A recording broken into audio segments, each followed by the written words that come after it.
Hi everyone, welcome to let's improve. তোমরা যারা যারা 2025 সালে WBGE পরীক্ষা দিতে যাচ্ছ, দেখো WBGE পরীক্ষা দিতে যাওয়ার আগে তোমাদের এই পরীক্ষা সংক্রান্ত যে বিভিন্ন রুলসগুলো রয়েছে, তোমাদের পরীক্ষার সময় কি কি নিয়ম মানতে হবে সেগুলো জানা কিন্তু খুবই প্রয়োজনীয়। কারণ পরীক্ষার সময় যাতে আমাদের কোনো রকমের কোনো ভুল না হয়, কারণ আমরা দেখা গেল এমন কিছু ভুল করে বসলাম তার ফলে হয়তো আমাদের পরীক্ষা ক্যান্সেল হয়ে গেল, তাহলে কি সারা বছরের যে আমাদের পরিশ্রম সেটা নষ্ট হবে। তো সেই জন্য আমাদের পরীক্ষার যে রুলসগুলো সেগুলো কিন্তু অবশ্যই জানা প্রয়োজন। এবং WBGE ওয়েবসাইটে আমরা যদি যাই তাহলে সেখানে আমাদের বেশ কিছু রুলস সম্পর্কে বলা রয়েছে যেগুলো আমাদের পরীক্ষার সময় মানতে হবে। এবার আজকের এই ভিডিওতে আমি সেই রুলসগুলোই তোমাদের একটু শর্ট করে বুঝিয়ে দেবো যাতে তোমাদের পরীক্ষার সময় কোনো রকম কোনো প্রবলেম না হয়। তাহলে চলো স্টার্ট করা যাক। বাই দ্য ওয়ে, একটা জিনিস বলে রাখি, তোমরা যারা যারা WBGE 2025 পরীক্ষা এখন দিচ্ছ, পরীক্ষার পরবর্তী সময়েও তোমাদের কাউন্সিলিং আরো বিভিন্ন ক্ষেত্রে কিন্তু আমি তোমাদের গাইড করব। সেই গাইডেন্সগুলো পাওয়ার জন্য আমাদের এই চ্যানেলটিকে অবশ্যই সাবস্ক্রাইব করে রাখো এবং আমাদের WBGE 2025 জন্য যে টেলিগ্রাম গ্রুপ রয়েছে সেটা লিংক এই ভিডিও ডেসক্রিপশনে থাকবে, সেখানেও জয়েন করে রাখো। তাহলে চলো স্টার্ট করা যাক। আচ্ছা দেখো, ভিডিও শুরুতেই তোমাদেরকে একটা বিষয় বলি যে আমাদের WBGE 2025 পরীক্ষা আসছে। এবার তোমরা যারা যারা WBGE এর জন্য প্রিপেয়ার করছো তারা একটা জিনিস মাথায় রাখবে যে আমাদের মক টেস্ট দেওয়া কিন্তু খুব ইম্পর্টেন্ট। তাহলে যারা যারা মক টেস্ট অলরেডি দিয়েছো ওয়েল এন্ড গুড, যারা মক টেস্ট দেওনি, দেখো আমাদের অ্যাপ লেটস ইমপ্রুভে গেলে তোমরা কয়েকটা ফ্রি মক টেস্ট পেয়ে যাবে। দেখো math full length mock test 1, physics chemistry full length 1, math full length 2, physics chemistry full length 2, তার মানে টোটাল দুটো মক টেস্ট একদম কমপ্লিটলি ফ্রিতে এখানে আপলোড করা রয়েছে। তোমরা আমাদের অ্যাপে গিয়ে মক টেস্ট সেকশনে গেলে সেখানে ভিউ ডেমোতে ক্লিক করে একটু স্ক্রল করলে এই টেস্টগুলো পেয়ে যাবে। তাহলে তোমরা গিয়ে কিন্তু এই টেস্টগুলো একবার অ্যাটেম্প্ট করতে পারো, যে তোমাদের প্র্যাকটিস কিন্তু এখান থেকে তাহলে হয়ে যাবে পরীক্ষার আগে। এবার আমরা রুলসগুলো নিয়ে কথা বলি। দেখো আমাদের বেশ কিছু রুলস সম্পর্কে বলা রয়েছে এবং এই রুলসগুলো এক এক করে তাহলে আমি তোমাদেরকে বলবো। সবার প্রথমে কি বলেছে, বলেছে candidates are advise to reach the examination centre at least 30 minute before the commencement of test. যে পরীক্ষা শুরু হওয়ার মিনিমাম 30 মিনিট আগে কিন্তু তোমাকে পরীক্ষার সেন্টারে পৌঁছে যেতে হবে। কারণ পরীক্ষার সেন্টারে যখন তুমি পৌঁছাবে সেখানে বেশ কিছু ভেরিফিকেশন হবে, তারপর তোমাকে ঢুকতে দেবে, তাই না? তাহলে সেই সময়গুলো যাতে তোমার হাতে থাকে এবং তোমার যাতে কোনো তাড়াহুড়োতে পরীক্ষার কোনো প্রবলেম না হয়, সেই জন্য তোমার অ্যাটলিস্ট 30 মিনিট আগে কিন্তু পরীক্ষার সেন্টারে পৌঁছে যাওয়া উচিত। তারপর কি বলেছে, তারপর বলেছে যে be sure of the location, যে তোমার যেখানে পরীক্ষার সিট পড়েছে তুমি যাতে সেখানে যাও। তোমার অ্যাডমিট কার্ডে ভালো করে চেক করে এটা কিন্তু দেখে নেবে, কারণ তুমি যদি ভুল করে অন্য সেন্টারে চলে যাও সেখানে কিন্তু পরীক্ষায় বসতে দেবে না, ঠিক আছে? এটা আমাদের মানে পয়েন্ট নাম্বার 2, 3 তে বলা হয়েছে। তারপর পয়েন্ট নাম্বার 4 টা আমি পড়ছি। বলেছে any candidate found to occupy seat other than the allotted seat him his or her will be reported against and his or paper will be cancelled। তাহলে কি বলেছে, যেটা আমি তোমাদেরকে বললাম যে যেটা তোমার অ্যালটেড সিট সেটা বাদে তুমি যদি অন্য কোনো সিটে বসো তাহলে সেই ক্ষেত্রে কিন্তু তোমার যে পরীক্ষা সেটা ক্যান্সেল হয়ে যাবে। সেজন্য খুব সাবধানে দেখে নিয়ে নিজের সিট নাম্বারের সঙ্গে মিলিয়েই কিন্তু সিট অকুপাই করবে। তারপর কি বলেছে, বলেছে carry the following documents two enter the examination centre. Very important যে তোমাকে এক্সামিনেশন সেন্টারে এন্টার করার জন্য কি কি ডকুমেন্ট নিয়ে যেতে হবে। এক নাম্বার কি বলেছে, printed copy of the admit card. তোমরা সবাই অ্যাডমিট কার্ড ডাউনলোড করে নিয়েছো, সেটার একটা প্রিন্টেড কপি নিয়ে যেতে হবে। এবার এখানে প্রশ্ন যে আমি ব্ল্যাক এন্ড হোয়াইট কপি নিয়ে যাবো না কালার কপি নিয়ে যাবো, আমি সাজেস্ট করবো যে কালার কপি নিয়ে যাও। ব্ল্যাক এন্ড হোয়াইট নিয়ে গেলেও প্রবলেম হয় না, কিন্তু অনেক সময় অনেক সেন্টারে তোমাদের কালার কপি চেয়ে বসে, তো সেই জন্য তুমি মানে তোমার নিজের সুবিধার জন্য কালার কপি নিয়ে যাওয়াটাই প্রেফার করো। বলেছে a copy of colour photograph that was uploaded during the online application. তুমি অনলাইন অ্যাপ্লিকেশনের সময় তোমার যে কালার ফটোগ্রাফটা আপলোড করেছিলে সেটা তোমাকে নিয়ে যেতে বলা হয়েছে। এবার এখানে অনেকের প্রবলেম থাকে যে আমার কাছে সেই যে ফটোটা সেই ফটোটা এই মুহূর্তে অ্যাভেলেবেলই নেই, তাহলে আমি কি করব? দেখো সব থেকে বেস্ট হয় যদি তুমি সেই ফটোটা নিয়ে যেতে পারো যেটা তুমি পরীক্ষার সময় আপলোড করেছিলে, মানে ফর্ম ফিল আপের সময় আপলোড করেছিলে। কিন্তু এখন যদি তোমার কাছে একান্তই সেই ফটোটা না থাকে, তুমি একটা নিজের কালার ফটোগ্রাফ নিয়ে যাবে যেটা পাসপোর্ট সাইজের হতে হবে, ঠিক আছে? তাহলে এটা আমরা এখানে বুঝলাম। তারপর কি বলেছে, any photo identity card in original such as Aadhaar card, pan card, passport, voter card, 10th standard admit card, school ID card. তোমাকে একটা ফটো আইডেন্টিটি কার্ড নিয়ে যেতে হবে। এখানে অনেকগুলো অপশন দেওয়া রয়েছে, তুমি তার মধ্যে থেকে যে কোনো একটা নিয়ে যেতে পারো, কিন্তু মাথায় রাখবে কেউ কিন্তু ফটো আইডি কার্ড আবার জেরক্স নিয়ে যাবে না। ফটো আইডি কার্ড কিন্তু তোমাকে অরিজিনালটা নিয়ে যেতে হবে, ঠিক আছে?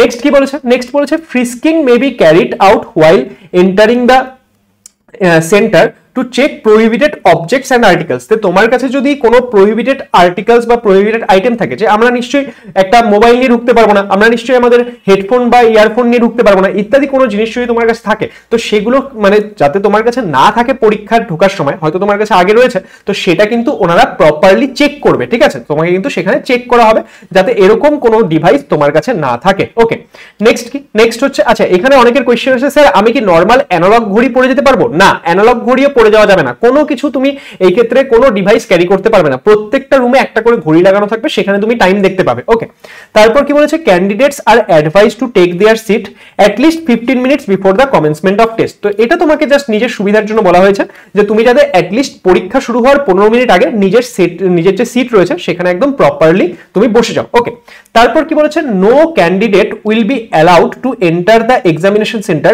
Beyond the schedule time of commencement of test for each half under any circumstances. ধরো নাও তোমার দুটো হাফে পরীক্ষা হয়, সকাল 11টার থেকে 1টা এবং 2টো থেকে 4টা।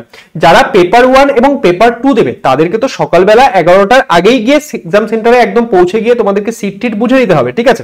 কিন্তু যারা শুধুমাত্র পেপার 2 দেবে তারা কি, তারা চাইলে দুপুরবেলাও আসতে পারো।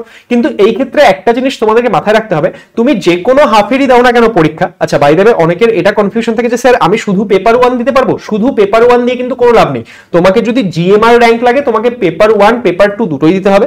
যাদের পিএমআর র্যাঙ্ক চাই তারা শুধু পেপার 2 দিলেও হবে। ওকে, এবার এই ক্ষেত্রে একটা জিনিস মাথায় রাখবে যে পরীক্ষা স্টার্ট হয়ে যাওয়ার পর কোনো সিচুয়েশনে কিন্তু তোমাকে এই পরীক্ষার সেন্টারে এন্টার করতে দেওয়া হবে না। হয়তো ধরো কেউ রাস্তায় জ্যামে ফেসে গেলে তার জন্য লেট হয়ে গেল বা কিছু, কোনো সার্কামস্টেন্সে কিন্তু তোমাকে পরীক্ষার হলে ঢুকতে দেওয়া হবে না একবার পরীক্ষা স্টার্ট হয়ে গেলে। সেই জন্য আমি সবাইকে সাজেস্ট করব যে পরীক্ষার দিন হাতে একটু সময় নিয়ে বেরোবে, যে আমার বাড়ি থেকে তো এইখানে যেখানে আমার সিট পড়েছে সেখানে যাতে 10 মিনিট লাগে, আমি এক কাজ করবো 10 মিনিট আগে বেরোবো, এরকম করবে না। অ্যাটলিস্ট 30-40 মিনিট সময় হাতে নিয়ে বেরোবে। হ্যাঁ, 30-40 মিনিট সময় কিসের থেকে, তোমাকে অ্যাটলিস্ট 30 মিনিট আগে পরীক্ষার হলে পৌঁছাতে হবে, তার আগের থেকে 30-40 মিনিট সময় নেই। কারণ একটু আগে যদি তুমি প্রপারলি পৌঁছে যাও, তুমি কি করতে পারবে, তুমি প্রপারলি একটু রেস্ট নিয়ে তুমি একটু প্রপারলি রিল্যাক্স করে তাহলে আরামসে পরীক্ষার হলে বসতে পারবে। তুমি যদি পৌঁছে নিয়ে তাড়াহুড়োর মধ্যে পরীক্ষার হলে বসো, তোমার পরীক্ষাই বরঞ্চ আরো খারাপ হবে। তো সেজন্য সবাই হাতে টাইম নিয়ে প্রপার সময় কিন্তু বাড়ি থেকে রওনা দেবে।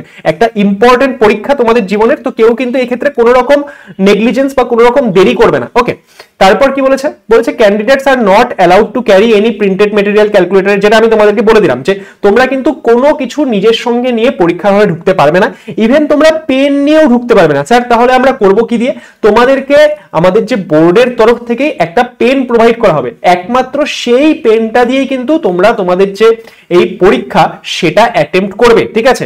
তোমাদেরকে যেই পেনটা প্রোভাইড করা হবে সেই পেনটা দিয়ে কিন্তু তোমাদেরকে কাজ করতে হবে। হ্যাঁ, এবার অনেকে দেখা গেল পেনটা যখন তোমরা পেলে সেই পেনটা হয়তো কাজ করছে না, তুমি পেনটা যখন পাবে সেটাকে একটু চেক করে নেবে, ঠিক আছে। যদি দেখছো পেনটা কোনো কারণে কাজ করছে না বা কিছু, তুমি তোমার যে ইনভিজিলেটর থাকবে তাকে বলবে, কিন্তু তাহলে সেই যে পেনটা রয়েছে সেটা চেঞ্জ করে দেবে। কিন্তু এই ক্ষেত্রে কেউ নিজের সঙ্গে কিন্তু কোনো রকম পেন নিয়ে যাবে না, কারণ ওই পেন বাদ দিয়ে যেটা বোর্ড থেকে দেওয়া হয়েছে সেটা বাদ দিয়ে যদি অন্য কোনো পেন তোমার কাছে দেখা যাচ্ছে তাহলে সেটা কিন্তু তোমার পরীক্ষাও ক্যান্সেল করে দিতে পারে, ঠিক আছে। তো পেন পেন্সিল কোনো কিছু নিয়ে যাবে না, ঠিক আছে। যেই পেনটা তোমাকে দেওয়া হচ্ছে তোমাকে শুধুমাত্র সেই পেনটাই ইউজ করতে হবে, আর বাকি আর কোনো কিছু মোবাইল, প্রিন্টেড মেটেরিয়াল, ক্যালকুলেটর এগুলো তো নেওয়া যাচ্ছে না, এগুলো তোমরা স্বাভাবিকভাবে বুঝতে পারছো।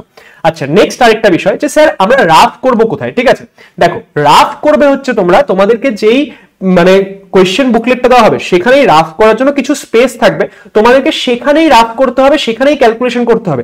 অনেকে কি ভুল করে যে আমাদের ক্যালকুলেশনের জন্য আমি কয়েকটা পেপার নিয়ে যাই, কয়েকটা কাগজ নিয়ে যাই, কোনো কিছু কিন্তু নিয়ে যাওয়া যাবে না। তোমাকে যদি মানে পরীক্ষার হলে যা দেওয়া হচ্ছে সেটা বাদ দিয়ে অন্য কোনো কিছু এক্সট্রা থাকে, তোমার পরীক্ষা কিন্তু ক্যান্সেল হয়ে যাবে। কেউ কোনো কিছু নিয়ে যাবে না, তোমার কোয়েশ্চেন বুকলেটে যে জায়গাটা থাকবে সেখানেই কিন্তু তোমাকে রাফ করতে হবে।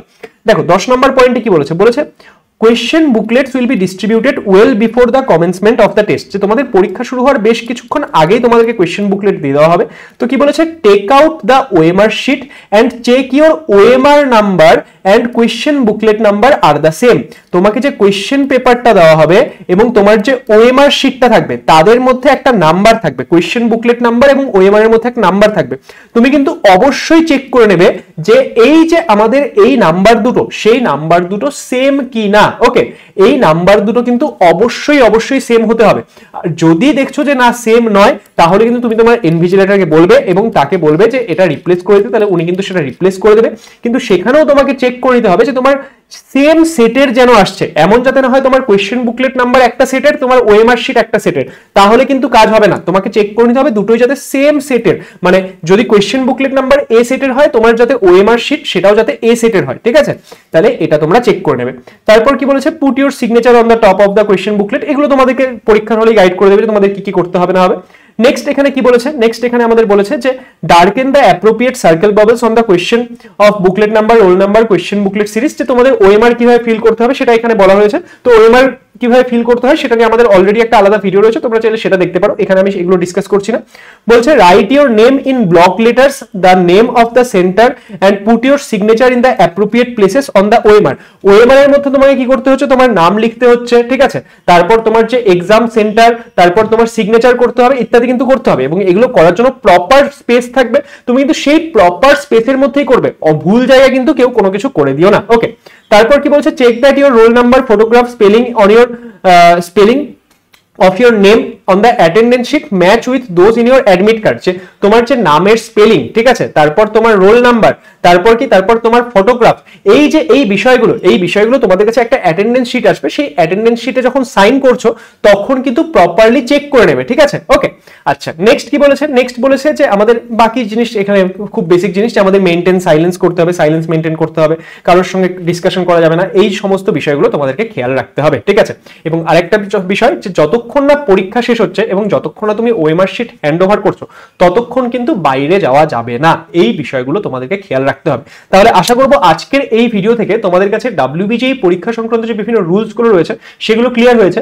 যদি তোমাদের এই পুরো বিষয়টা ক্লিয়ার থাকে, আমি যেইভাবে বললাম সেইভাবেই কিন্তু পরীক্ষার সময় সমস্ত কিছু মাথায় রেখে পরীক্ষা দিতে যাবে এবং সমস্ত কিছু প্রপার ভাবে করার চেষ্টা করবে। অল দ্য বেস্ট সবাইকে, আশা করবো যে তোমাদের সবার ডাব্লিউবিজিই পরীক্ষা খুবই ভালো হবে, এবং পরীক্ষা হওয়ার পর কেমন হলো না হলো সেটা অবশ্যই জানিও, এবং পরীক্ষার পরবর্তী সময়ে বিভিন্ন গাইডেন্স পাওয়ার জন্য আমাদের চ্যানেলটিকে কিন্তু অবশ্যই সাবস্ক্রাইব করে রেখো। Thank you so much.